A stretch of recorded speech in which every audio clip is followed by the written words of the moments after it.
Carlos Zaratini, do PT de São Paulo. Tudo bem, Zara? Como está você? Bom dia, Mauro. Bom dia a todos que estão nos assistindo mais uma vez. É um prazer a gente estar aqui com você. Homem, o que aconteceu ontem em Brasília? Lula tomou posse ontem em Brasília, né? Impressionante, conquistou Brasília. Ele chegou lá, uau, Brasília é minha. O que foi isso em Brasília ontem? Você que viveu o bastidor da política. Você está em Brasília ou São Paulo? Estou em Brasília aqui, não sei se você ouve aqui, tem uma criançada aqui do meu lado, que é uma creche aqui do lado Legal. da minha janela, né? Então hoje vamos eu falar da reunião convivo com daqui a pouco essas com o Lula, mas crianças. queria saber de ontem, primeiro, né? Bom, Como é que... Mauro, o Lula fez aquilo que tinha que ser feito mesmo. Chegou, né, se apresentou perante o presidente da Câmara, o presidente do Senado, principalmente com o Arthur Lira, foi muito importante, porque você sabe, Arthur Lira fez campanha aberta para o Bolsonaro, né? Jogou tudo que ele podia jogar no Bolsonaro, ajudou o Bolsonaro. Sem o Arthur Lira, não teria tido o auxílio de R$ 600, não teria tido crédito consignado, não teria tido dinheiro para micro e pequena empresa. Esses 400 bilhões que foram gastos aí nessa eleição do dinheiro do público para ajudar o Bolsonaro a se eleger. Ainda assim, ele perdeu. Né? Ele perderia de muito mais se não tivesse feito tudo isso. Né? E a conversa foi muito importante com o Arthur Lira, porque também define um caminho, né, de tentar fazer isso que o Lula chama de apaziguamento, né, de baixar a temperatura para poder governar, para tomar as iniciativas que precisam ser tomadas. Teve a conversa com o Rodrigo Pacheco, um almoço, e depois visitou o Supremo Tribunal Federal, onde ele reuniu com 10 dos 11 ministros do Supremo, né, que também foi uma coisa muito importante, porque ele sinalizou para o Supremo: olha, não vai ter guerra aqui entre poderes, cada um faz o seu trabalho. Então, eu acho que o Lula acertou muito ontem, né? E esse início de governo, eu vou dizer início de governo, porque ele não tomou posse ainda. Mas, na prática, o Lula está pondo a pauta hoje. Né? O Bolsonaro ficou lá com os malucos no cercadinho, os fascistas, tentando bloquear a rodovia, tentando tumultuar o discurso de revanche, e não conseguiu sequer a adesão das Forças Armadas, porque o relatório que foi divulgado ontem foi um traque, né? Todo mundo achando, vai chegar um relatório dizendo que houve fraude, pererê. Nada, acabou, entendeu? Então, eu acho que cada dia mais Lula é presidente, cada dia menos Bolsonaro governa. Perfeito. Eu estava comentando com a Deise aqui, né? A entrevista, ele falou: o país vai voltar à normalidade. Não, aqui o gerúndio se aplica perfeitamente. O país está voltando à normalidade. Exato. Já, né? É impressionante, né? Realmente impressionante. Deixa eu ler 2 superchats aqui. Poliana Scherer. Antes de ser formado em gastronomia, me formei em teologia. Legal, temos essa convergência aí. Admiro sua postura de buscar o equilíbrio crítico. Aprendi tanto fazendo comida quanto estudando a palavra, que o equilíbrio é o tom. É isso aí. Todos. Miguel Velanes, esse cara aí, Mauro Lopes, faz um jornalismo muito interessante, uma abertura aos canais de diálogo entre esquerda, direita e centro. A esquerda precisa aprender com você, cabra. Parabéns, Mauro. Mas é o que eu estava falando aqui. Esse que está aqui do meu lado, Carlos, deputado federal Carlos Zaratini, que a gente sempre conheceu como Zara, na época do Movimento Estudantil, faz isso há muitos anos. Eu demorei para aprender. Que esse diálogo era absolutamente central para construir possibilidades de concretizar o que a gente quer, de concretizar o sonho, a utopia, né? Porque senão não se viabiliza, né? Se for na marretada, não vai viabilizar. Não, gente, não vai. Anúncio à praça, né, Zara? Não vai ter revolução socialista no Brasil. Não vai rolar por aí. Nós precisamos ganhar a sociedade, né, Mauro? Eu acho que a nossa função é ganhar a sociedade para as ideias progressistas, né? Porque, vê bem, o Brasil, olha, todo mundo sabe disso. O Brasil foi o último país a acabar com a escravidão. Né? O Brasil nunca fez uma reforma agrária como fizeram outros países. Né? O Brasil nunca teve um respeito ao trabalhador como outros países, um movimento sindical forte que garantisse aí o respeito ao trabalhador. Então, nós temos um atraso muito grande, culturalmente também. Então, nós precisamos cada vez mais fazer essa mudança cultural, né, no Brasil, conversar com as pessoas, ganhar para a ideia da democracia, da justiça social e da soberania do país. São 3 elementos que eu julgo centrais aí, Mauro. São esses aí: a democracia, a justiça social e a soberania. Se a gente avançar nisso, nós vamos conseguir dar passos enormes aqui no Brasil, né? Sim. Eu acho que sim, me parece que esse é o caminho. E aí a gente tem, voltando mais uma vez ao tema da nossa juventude, a gente tem um eixo desse governo que é ao redor do PT à esquerda, mas numa composição com o MDB, com o PSD, com o PSDB, que apesar de não entrar no governo, vai compor bem ali com o governo. Então, essa ideia realmente vai ser um governo de frente ampla, e me parece que um sinal muito interessante é esse. Em outros tempos, esta reunião da qual você vai participar daqui a pouco, com o presidente Lula, seria uma reunião do Lula com a bancada do PT. Hoje é uma reunião do Lula com a bancada da frente ampla, né? Exatamente. Nós vamos levar para essa reunião deputados dos partidos que já manifestaram interesse em apoiar e participar do governo, evidentemente. Então, o PSD do Kassab, que veio agora, né? O MDB da Simone, que veio no segundo turno, já em grande, a maior parte já veio apoiar o Lula, né?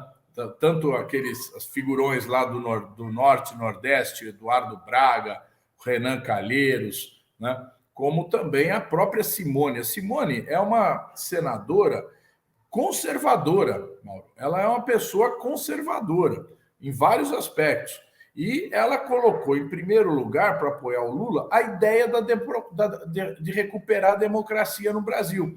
E foi muito bem aceita e ajudou demais na campanha. Eu acho que a Simone foi decisiva aí para a vitória do Lula. Então, é evidente que nós temos que governar com eles também. Temos que ouvi-los, temos que fazer um governo que leve em conta essas opiniões, né? Além daquele arco de alianças que o Lula construiu lá do PSOL ao Solidariedade, né? Passando pelo PSB do Alckmin, que o Alckmin, né? Foi o primeiro avanço aí dessa frente. O Alckmin foi governador do estado de São Paulo 4 vezes pelo PSDB. Nós fomos oposição às 4 vezes ao Alckmin.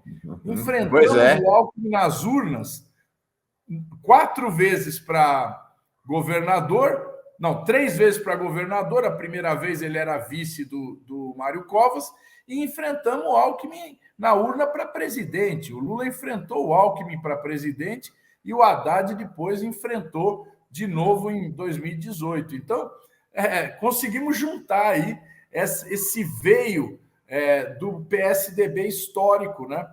Que, logicamente, tem uma parte do PSDB que é muito difícil, mas esse PSDB histórico veio junto, né? Então, sim, foi muito importante. Deixa eu fazer um parênteses paulista. Você que é deputado federal do PT de São Paulo, alguém profundamente entranhado na política do Estado, na política paulista, e a gente volta para o âmbito nacional. Bom, o PT perdeu, Haddad perdeu a eleição, está eleito o Tarcísio. Como é que você prevê as relações? O Tarcísio, apesar da ligação como de ter sido ministro, da ligação com o Bolsonaro, quem chefiou a campanha dele não foi o Bolsonaro, nem o bolsonarista, foi o Kassab, que agora está no governo Lula, né? Uma equação complexa essa, né? Como é que você prevê o Tarcísio no cenário político e o governo Tarcísio no âmbito de alguém que tem essas relações? De um lado, um pé no bolsonarismo, do outro lado, um pé no kassabismo, que está no governo Lula. E então a relação dele com Lula, com o governo Lula, o lugar político que ele vai ocupar e mesmo a relação da bancada da esquerda com o governo dele na Assembleia Legislativa. Como é que você vê esse arranjo em São Paulo? Olha, Mauro, o Tarcísio é uma figura que nós não sabemos quem é. O povo de São Paulo elegeu o Tarcísio, a maioria que votou nele, principalmente o interior do estado, votou numa pessoa que não sabe quem é. Ninguém sabe o que o Tarcísio como é que ele vai agir, o que ele pensa, o que ele vai fazer. O que nós sabemos... Parecido com o Bolsonaro em 2018, né? Foi eleito sem ninguém saber muito bem quem era. Eu acho que pior, Mauro, o Bolsonaro sempre teve uma personalidade. Qual é a personalidade do Tarcísio? O que ele... Ele nunca morou em São Paulo, ele não tem amigos em São Paulo, ele não joga futebol em São Paulo, ele não toma cerveja no boteco. É uma pessoa que chegou aqui e não sabemos o que vai fazer. Agora, lógico, o Kassab, que é muito hábil, já logo encostou lá e ajudou muito a campanha dele. Se não fosse o Kassab, eu também acho que ele não teria tido esse resultado aí, essa vitória. Então, o Kassab é muito responsável pela vitória do Tarcísio. Se o Kassab for realmente o que parece que vai ser uma figura muito importante no governo, esse governo de São Paulo vai ser um governo que vai afastar muito dos caras do PSDB que estão há décadas no governo e colocar um novo time conservador, né? Um novo time de direita, conservador, mas que vai substituir esses velhos quadros do PSDB. Então vai ter, no meu modo de ver, uma limpa, né, uma limpa geral aí no governo. Mas aí que entra a dúvida que eu tenho. Ele vai seguir, vai trazer muito bolsonarista de Brasília? Ele vai, por exemplo, na Secretaria da Educação, querer colocar lá o programa Escola Sem Partido, querer fazer aquelas idiotices lá que o ministro da Educação vinha fazendo aqui em Brasília. Quer dizer, ele vai querer ideologizar a Secretaria da Educação. Se ele fizer isso, ele vai comprar uma briga imensa com o professorado, né? Outra coisa, ele vai querer seguir as ideias do Paulo Guedes e privatizar a Sabesp, privatizar as linhas do metrô que ainda não foram privatizadas, privatizar o Instituto Butantan, né? Ou ele, numa linha mais tradicional, vai recuperar essas empresas e colocar essas empresas para ajudar o governo. Por exemplo, o Dória fechou a FURP. A FURP é a fábrica de remédios do governo do estado. É como se fosse a Fiocruz, né? A nível federal tem a Fiocruz, a nível estadual tinha a FURP. Tinha duas fábricas, uma em Araraquara e outra em Guarulhos. Ele fechou a de Araraquara e quase fechou a de Guarulhos. Então, é uma fábrica que é fundamental para o Sistema Único de Saúde, porque ela fornece remédios a preço muito barato, né? Então, o que o Tarcísio vai fazer? Nós não sabemos.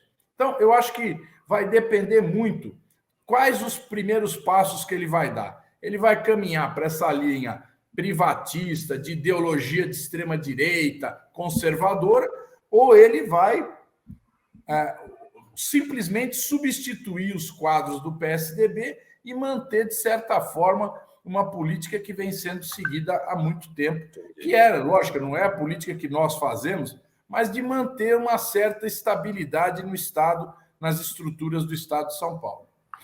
Interessante.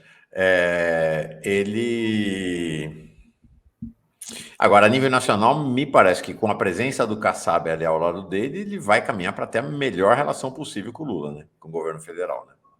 Também tem isso. A tendência é fazer um diálogo, não digo se aproximar, mas dialogar com o governo federal, né? Lógico, tem sempre aquela coisa, todo governador fala, eu vou defender meu estado, né? Claro.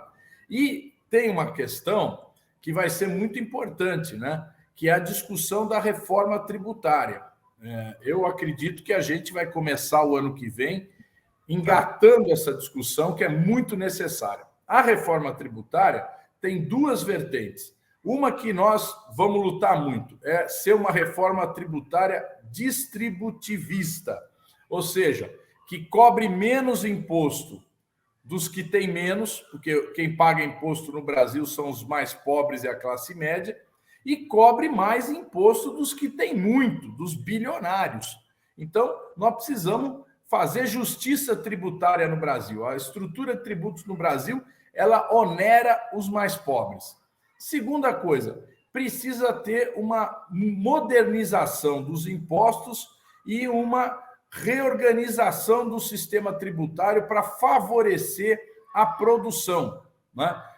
Então, isso também tem mudanças no ICMS, que é um imposto estadual, tem mudanças em vários impostos, que é o sistema tributário que precisa mudar também. E isso, quando mexe nisso, aí o governador do estado fala, opa, aí não vai mexer nesse ICMS, aí vem outro. E São Paulo sempre foi um ponto de resistência nessas mudanças tributárias, né? Então, nós vamos ter duas resistências na reforma tributária. Os mais ricos não querendo pagar imposto, né? E do outro lado, esse sistema estadual de tributos que nós vamos ter que modificar e que vai ter também quem vai achar, eu vou perder, então vai querer algum tipo de compensação. Então, essa é a luta que vai ser feita e que eu acho que vamos ter que conversar muito com o governador de São Paulo, porque, afinal, ele governa o estado que é o maior gerador de riquezas e de impostos do país.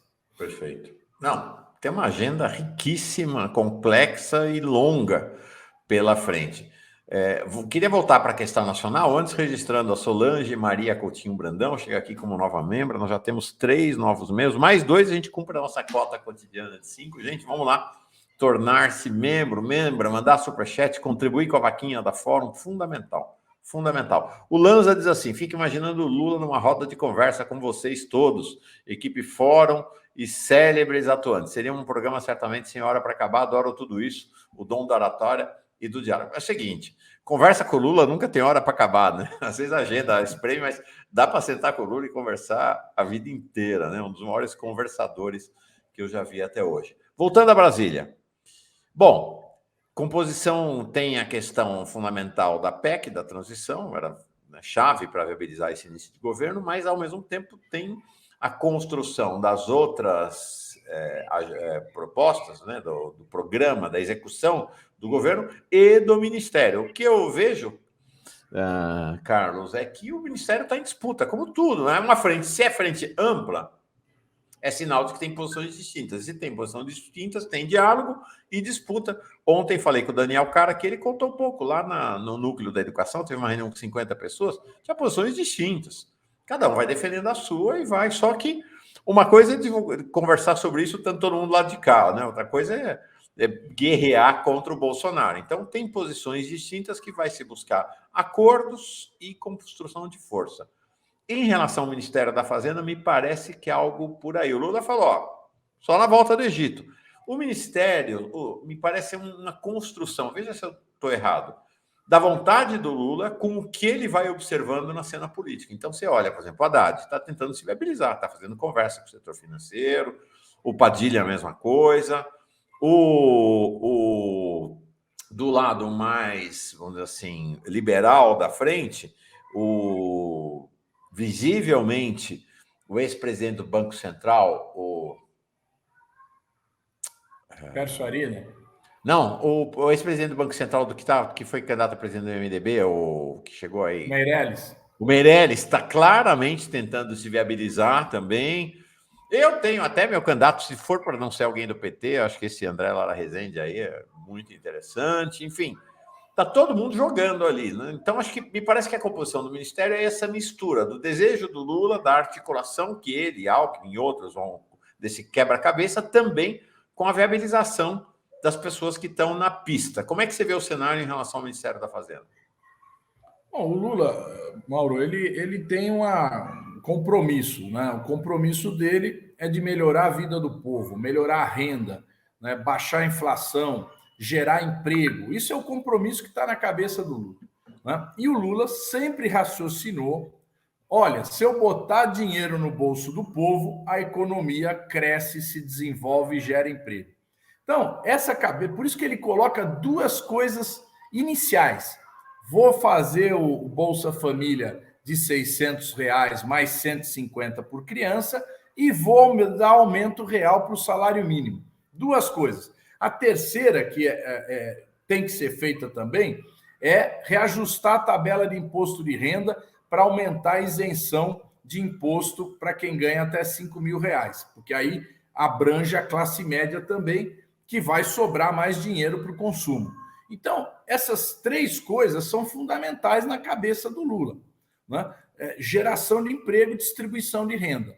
Então, ele precisa ter um ministro da Economia ou ministro da Fazenda, nome que for, ele precisa ter um ministro que tope fazer isso, ainda que faça uma gestão da economia conservadora, do ponto de vista do controle de gastos, né? Então, há que ter um pouco de controle de gastos para exatamente você não arrebentar o sistema econômico, mas não deixar de fazer aquilo que tem que ser feito, que é melhorar a vida da maioria do povo brasileiro.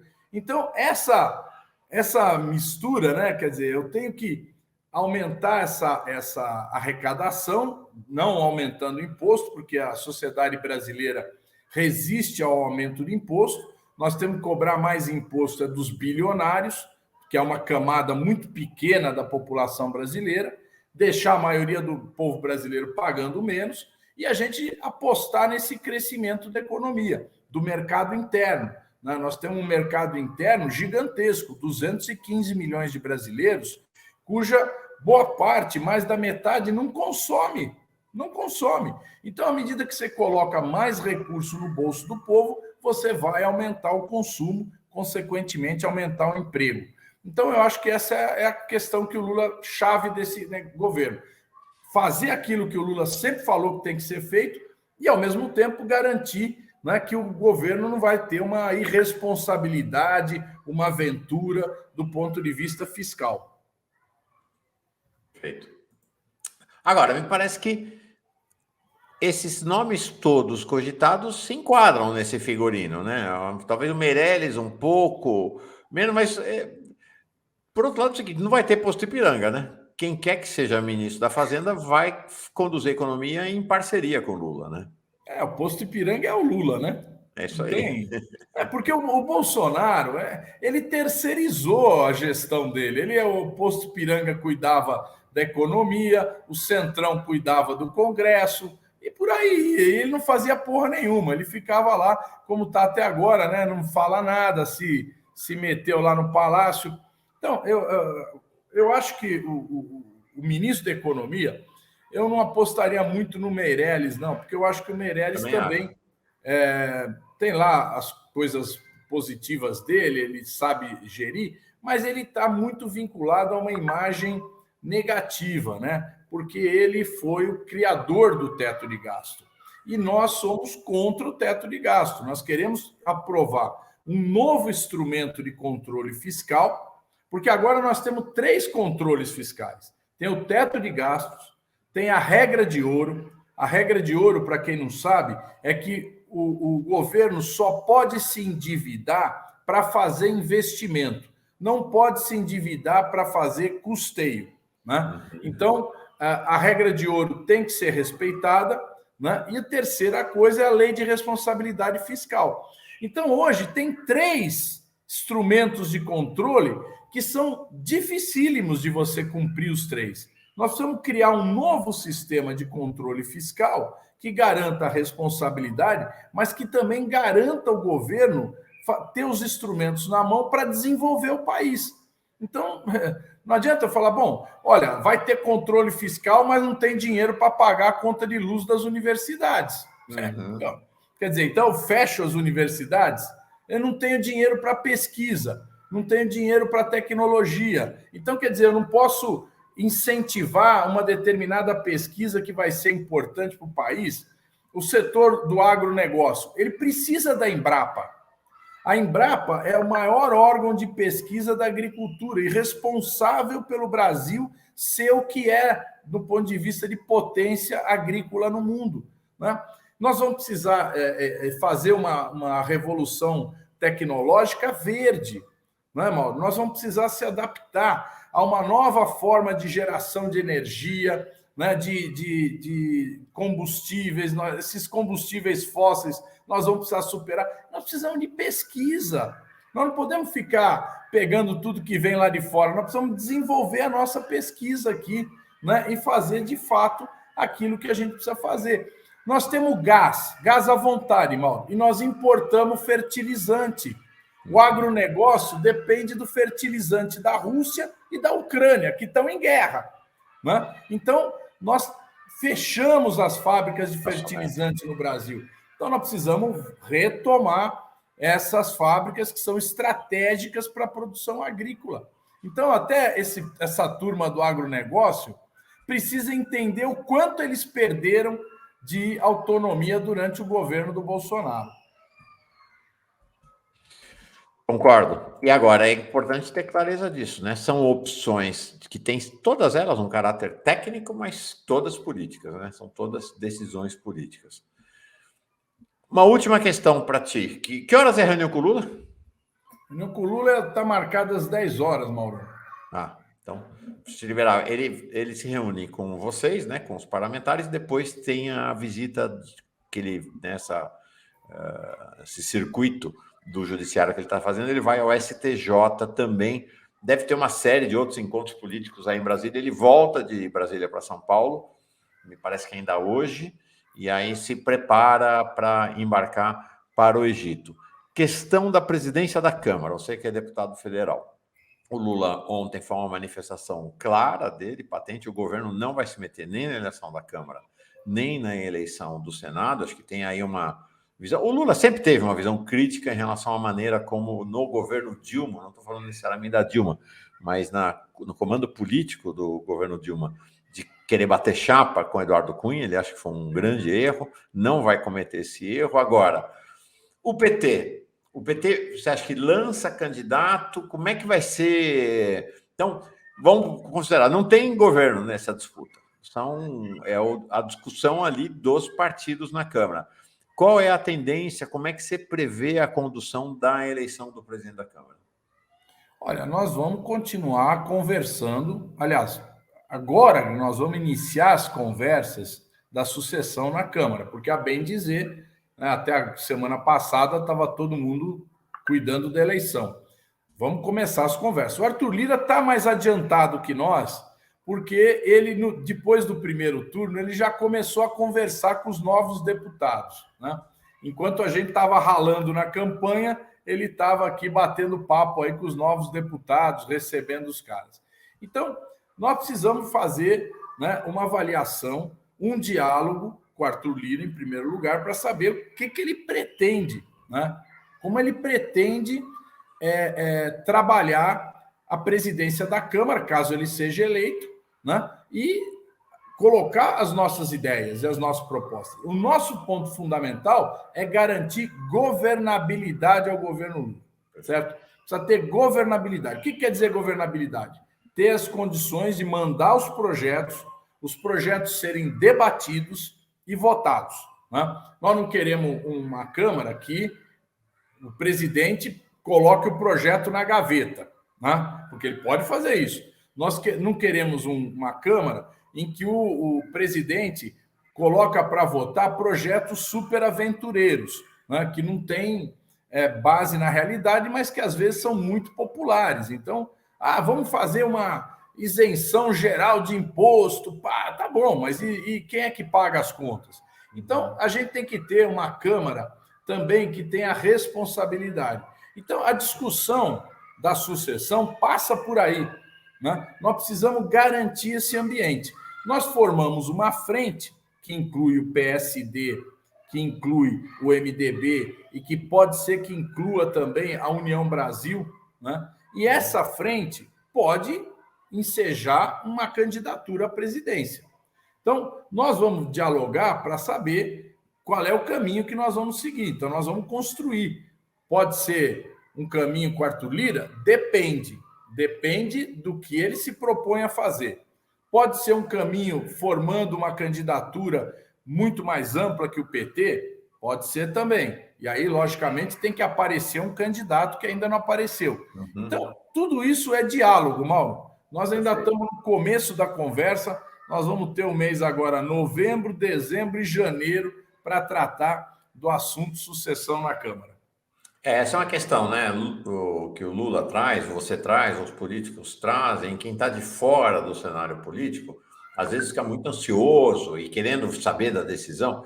existe um calendário e as coisas precisam ser feitas nesse calendário, no estresse, coelhinho, como o pessoal diz, né? Vão fazendo, cumprindo as etapas. Duas questões agora para encerrar de fato. Como é que você imagina que vai ser a questão do teto de gastos, né? Pelo acordo que está sendo feito agora, o teto de gastos será mantido e o Bolsa Família fica fora do teto de gastos. Você acha que o teto de gastos será tema do início do governo Lula? Vai acabar? Não vai acabar o teto de gastos? Então, como é que você vê isso? E a segunda questão é o orçamento secreto, né? O orçamento secreto vai deixar de existir? Não vai deixar de existir? Acho que são duas questões que pautaram, vamos dizer assim, a Câmara dos Deputados e Deputadas nos últimos tempos. Bom, primeiro em relação ao teto de gasto, Mauro, eu falei essa questão agora. Nós vamos precisar criar uma nova lei de controle fiscal, né? Então, o teto de gasto é uma lei muito rígida, porque ela esmaga o investimento e os programas sociais. Se a gente aprovar essa PEC de tirar do teto de gastos o Bolsa Família, isso abre um espaço grande de investimento, de despesas em geral, de 100 bilhões, né, praticamente. Então, se a gente tira o Bolsa Família do teto de gastos, abre um espaço de praticamente 100 bilhões, que permite ao governo fazer muita coisa, dar um passo muito grande à frente, né? Então, essa é a primeira coisa. Mas nós queremos discutir no ano que vem uma nova legislação. Então, tem a medida emergencial agora e tem a medida que a gente quer discutir o ano que vem. Deputado Zaratini, vamos combinar, o teto de gasto já não existe mais, né? Claro. Vamos combinar que, na verdade, o governo Bolsonaro liquidou com o teto de gasto, só que o governo Bolsonaro é a anarquia institucional. Ele arrebentou com o teto de gastos, mas formalmente o teto de gastos continua. Me parece que agora é saber, é o que você está falando. Bom, este governo não será um governo de anarquia institucional. Terá um governo e será um tempo de reestruturação institucional do país. Então, precisa ver, esse teto de gastos, que já na prática nem existe muito mais, o que precisa subir, como é que substitui institucionalmente, né? Legalmente, né? Nós vamos ter que aprovar uma nova lei, uma nova emenda constitucional para substituir isso. E em relação ao orçamento secreto, né? Vê bem, o orçamento secreto é o principal instrumento do Arthur Lira para controlar a Câmara, né? E isso foi muito favorável a aprovar os projetos do governo. Olha só. Então, muita coisa foi aprovada com apoio do orçamento secreto. Então, vê bem, mas é uma coisa absurda, porque são 16 bilhões que o ano que vem eles querem botar em 19 bilhões de reais para serem direcionados pelos deputados, além das emendas normais. Então, tem de um lado uma aspiração da Câmara dos deputados em geral, de influenciar no orçamento. E também, né, participar ativamente do orçamento. Então, o que é legítimo. O que é legítimo, né? Porque todo deputado foi eleito, então tem que responder à sua base eleitoral. Então, nós temos que combinar essa ideia da influência dos deputados e senadores no orçamento com a outra ideia, que é a prioridade do governo. Então, o que o governo Lula vai colocar como prioridade? Vamos supor, o governo Lula fala, olha, eu quero investir em creches, né? Então, beleza. Então, vamos pegar uma fatia do orçamento e os deputados indicam as cidades onde devem ser construídas essas creches, certo? Então, é uma forma de manter o orçamento que não precisa ser secreto, pode ser aberto. Então, o Zaratini indicou a cidade tal aí para construir uma creche. Bom, a prioridade do governo é equipar hospitais. Vamos comprar equipamentos para os hospitais para melhorar o SUS. Então, cada deputado indica quais são os hospitais que ele vai direcionar o recurso. Lógico que isso tem um critério técnico também. Eu não posso botar um determinado equipamento de saúde numa cidade pequenininha que não comporta aquele equipamento. Então, tem que haver também um critério técnico para isso. Então, tem que levar em consideração essas coisas, Mauro. Mas permitir, para a gente poder avançar nessa conversa, a gente tem que permitir que os deputados tenham alguma influência no orçamento. E a prioridade seja dada pelo Executivo. A Carmen Lúcia, semana passada, deu uma decisão importante, né, porque ela proibiu o governo Bolsonaro de suspender o repasse da Lei Rouanet e da Lei Paulo Gustavo, que era um dinheiro que iria para o tal orçamento secreto. Então, com isso, esvaziou um pouco. Não é isso? Mauro, a coisa está tão maluca que a Fala. Carmen Lúcia, ela determinou que o governo ainda não empenhou 6 bilhões e meio do orçamento secreto. Então, o orçamento secreto quer dizer 6, né? Praticamente 6 ainda não foram empenhados. O que a Carmen Lúcia fez? Falou, olha, pega o dinheiro aí desses 6 e bota lá para pagar a Lei Paulo Gustavo. Quer dizer, o STF agora também influencia não no tinha me dado orçamento. conta que era isso, está se metendo na gestão do dinheiro do... O orçamento agora é dirigido pelo Executivo, pelo Legislativo e pelo Judiciário. Então, realmente, nós estamos numa situação que vamos ter que organizar a casa, viu? A bagunça é generalizada. O governo Bolsonaro levou o país à anarquia, né? Eles ficam falando da anarquia, da Venezuela, né, sei lá do que, mas eles estouraram com a ordem e com o progresso. Estouraram com a... E tá isso. Quando a gente fala do respeito, o Lula fala, bom, vamos cada poder ter a sua autonomia, fazer. Tem também esse lado, você vê, o judiciário aprova remédio, o judiciário aprova tratamentos que não foram aprovados na Anvisa, indica quem é que tem que botar o filho na creche, quem é que tem que receber tratamento de alto custo. Isso está passando pelo judiciário. Não é por lá que tem que passar. Tem que passar por aqueles órgãos que, de fato, têm que cuidar disso. Agora, esses órgãos têm que estar organizados também e ouvir a população. Então, eu me lembro aqui, Mauro, teve uma guerra aqui na Câmara, deixa eu só contar isso. Conta. Teve um cara que disse que tinha descoberto um remédio aí para o câncer, lá em Botucatu. Sim, lembra? O tal do remédio para o câncer e tal. E vinha gente na Câmara, e pressão, tem que aprovar, tem que... A Anvisa falou, não, precisamos pesquisar mais para aprovar esse remédio. Resultado, votamos isso, era a época do Eduardo Cunha, foi aprovado o tal do remédio para o câncer. Foi uma coisa ridícula, não deu em nada, né? Ninguém fala disso. É bom lembrar, né? Que, aquela loucura para aprovar o tal remédio, e nós estamos aí, o tal do remédio não virou nada. Então, eu acho que a gente tem que dar um pouco de crédito para a ciência, né? Para os órgãos de governo. Então, eu não posso... eu tenho dinheiro para pagar um advogado, eu vou no juiz e ponho meu filho na creche. E o trabalhador que não tem dinheiro para pagar o advogado fica com o filho dele fora. São questões, né, Mauro, que eu acho que a gente tem que analisar aí um pouco de deixar as coisas funcionarem, né? Voltar à normalidade, né? Voltar à normalidade, né? Que acabou desde o golpe. Eu não vou te perguntar se você vai ser ministro, porque quem vai ser ministro diz que não vai ser. Quem não vai ser também diz que não vai ser. Então não tem resposta possível. Mas eu queria te perguntar o seguinte: qual é, nesse momento, o seu projeto, a sua projeção, a sua intenção no novo mandato? Como é que você pensa? É evidente, é um novo mandato bem diferente, né? Um novo mandato no governo, né? Com o partido no governo, diferente do que foram esses anos. Qual a sua ideia para o seu novo mandato?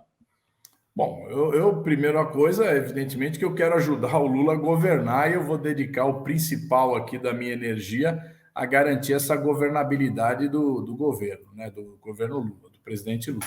Agora, eu tenho algumas ideias que eu quero colocar aqui, transformar em lei, viu, Mauro? Eu quero criar um programa de alimentação saudável no Brasil, que eu acho que nós estamos indo para o caminho dos Estados Unidos, comer aquele lixo, né? Então, eu acho que nós temos que desenvolver programas de alimentação saudável, né? Então, hortas urbanas, alimentos sem agrotóxicos, né? Enfim, alimentos orgânicos. Então, eu quero fazer um programa que cuide disso, né? E a outra coisa que eu acho que a gente tem que tratar do ponto de vista da segurança pública é o sistema penal, o sistema carcerário brasileiro. É um absurdo, né? Então, nós estamos chegando quase em 900 mil presos, né? O Brasil não tem que... Então, nós precisamos ter um sistema de penas alternativas, né? Onde a pessoa que for condenada por uma infração, por um crime que não seja violento, ela cumpra essa pena em liberdade, trabalhando e estudando, né? Então, eu acho que a gente precisa trazer uma outra concepção aí para o sistema penal brasileiro, né? Não dá para simplesmente vão prender, e estamos aí com essa quantidade imensa de presos, né? Um custo para a sociedade muito grande. A maioria são jovens que depois de 2, 3 anos presos saem da cadeia pior do que entraram. Então, nós precisamos reorganizar esse sistema penal brasileiro, né? Eu tenho essa ideia. E do campo da energia, eu acho que a gente tem que ter um desenvolvimento energético no Brasil. Você é o patrono do Vale Gás, né? Eu acho que aí, Mauro, a gente tem que ter um sistema energético no Brasil. Nós temos uma coisa muito boa, nós temos hidrelétrica, nós temos gás, nós temos petróleo, nós temos energia solar, nós temos energia eólica, só que do jeito que está organizado hoje, nós estamos pagando muito cara essa energia. Então, é necessário reorganizar o sistema elétrico para ter uma energia cada vez mais limpa, mas, ao mesmo tempo, cada vez mais barata. Porque energia barata é fundamental para a vida do consumidor, as pessoas físicas, e para as empresas, para elas produzirem mais barato. Então, nós precisamos ter um sistema que atenda a isso, né? E o sistema brasileiro, hoje, ele está disfuncional. A gente está vendo, está aumentando a energia eólica, energia solar. Muito bom, só que isso só não basta. Nós vamos precisar de energia com potencial de funcionamento 24 horas por dia. Então, não é. E do jeito que está sendo essa expansão, quem tem, por incrível que pareça, quem tem mais dinheiro vai cada vez gastar menos na conta de luz. E quem tem menos dinheiro vai estar gastando cada vez mais. Depois eu explico num outro programa, Mauro. Perfeito. Se você quiser saber. Não, claro disso. Que eu quero. Não, estou fascinado com o programa do seu próximo mandato, realmente, essas frentes distintas, né? A sustentação do governo Lula, energia, a questão carcerária, a questão alimentar. Eu acho que tem Nossa, vou querer muito acompanhar, e acho que todo mundo aqui vai querer acompanhar seu mandato. Acho que vai ser bem interessante. Aqui, quem que falou aqui? A Inês Lopes. Será que é minha parente, dos Lopes? Grande família dos Lopes e as do Silva. Zaratini, uma voz necessária, isso mesmo, legal. Obrigado, Inês. Obrigado. Você tem minha admiração, Zara. Vai ser muito legal fazer essa conversa e acompanhar seu mandato. Valeu. Abração. Abraço. Boa reunião com o Lula hoje. Vamos lá. Um abraço. Até logo.